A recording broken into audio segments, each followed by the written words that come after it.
Welcome to This Explainer. Today, we are stepping right into the high-stakes, heavily guarded world of Wall Street and global financial centers. We're going to be looking at the internal rules that govern the very people who handle billions of dollars every single day. We are breaking down the ethics of personal account dealing. It's a massive question, right? Literally, how do we stop financial insiders from exploiting the market? I mean, think about it. The folks working inside these huge financial institutions are sitting on data that the rest of us just don't have. And if left completely unchecked, this creates an enormous financial crime risk. So today, we're going to explore exactly how the industry builds a fortress to prevent this from happening. Let's kick things off with Section 1, the insider threat. Okay, to really understand the mechanics of market defense, we first have to understand the core problem here. Financial employees are sitting on an absolute goldmine of confidential data. And, well, let's be honest, that data is incredibly tempting. So to really grasp the threat, let's get our terms straight. Personal account dealing, or PAD for short, refers to trading by employees or other relevant persons for their own personal accounts. But crucially, it also includes any account where they have a direct or indirect interest. So no, you can't just have your spouse execute the trade to get around the rules. If you benefit, it's PAD, period. Now, personal account dealing doesn't just exist in a vacuum. It sits right at this incredibly dangerous intersection of market abuse, conflicts of interest, and insider risk. Imagine an employee knows a massive market-moving merger is happening tomorrow, and they go and buy stock in their personal account today. Unchecked, that's front-running, and the risks just absolutely skyrocket. If an employee is free to trade for their own benefit without really strong controls, they could misuse highly sensitive client info for massive personal gain. So who exactly are we talking about here? Well, it's all about proximity. Staff in trading and sales, research and investment banking, the control room, onboarding, and honestly even support functions, they all hold varying pieces of the puzzle. They might know about pending corporate events, customer block orders, pricing intentions, or, unpublished research recommendations. Any of that information could illegally, or unethically, influence a personal trading decision. Moving right along to Section 2, not just an HR issue. We kinda need a massive paradigm shift here. Historically, what an employee did with their own money was just viewed as a standard HR issue, right? Like a basic employee benefit. But in modern finance, that mindset is completely outdated.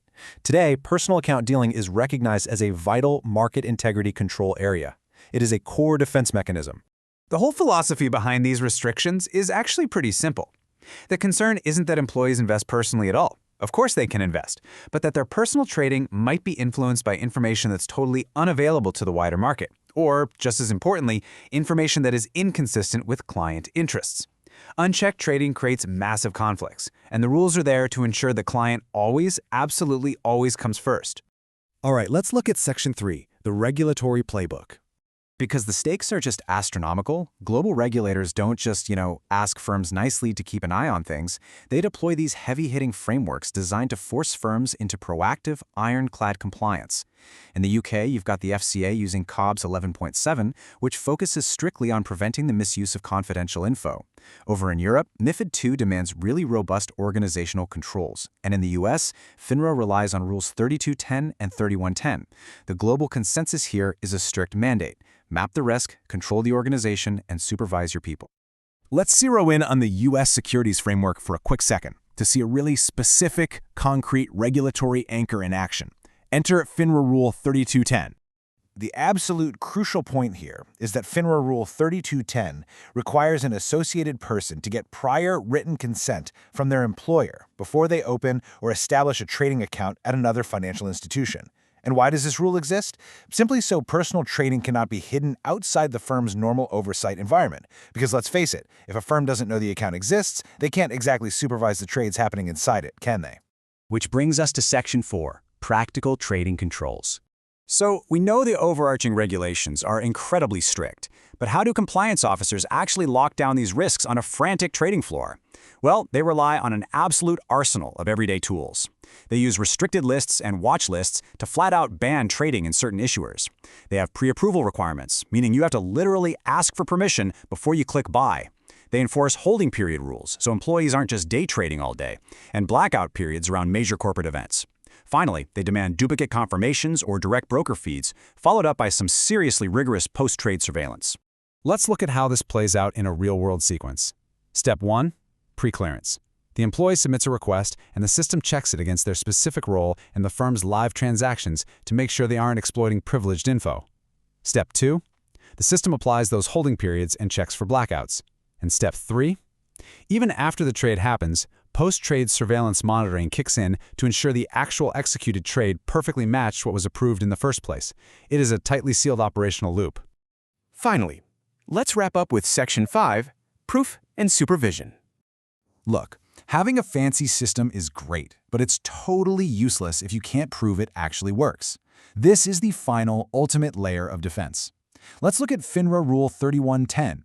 This perfectly shows us how personal account dealing is inextricably linked to a firm's overarching duty to supervise. Under Rule 311, personal trading is not and cannot be treated as just some localized side issue managed by a standalone software tool. Not at all. It must be monitored as part of the firm's wider conduct, surveillance, and conflicts framework. The supervisory system has to be reasonably designed to achieve compliance. If your PAD system is operating in a silo, it is fundamentally failing. And of course, we have to talk about the paperwork. There is a massive, absolutely crucial evidencing and record-keeping dimension to all of this. Regulators like the FCA, under their SYC requirements, demand that firms maintain crystal-clear records. You need an audit trail of every single approval, every denial, all known accounts, applied restrictions, annual employee attestations, and periodic reviews. You literally have to show your math. You have to evidence, without a doubt, that your controls are actively operating. Which leaves us with one final, pretty provocative thought for you to take away today. In the eyes of regulators investigating insider trading or market abuse, if your firm's trading controls are undocumented, do they even exist at all? Personal account dealing isn't just bureaucratic paperwork. It is the absolute front line of financial crime defense. When access to confidential information threatens to become a personal financial benefit, these controls are literally the only thing standing in the way.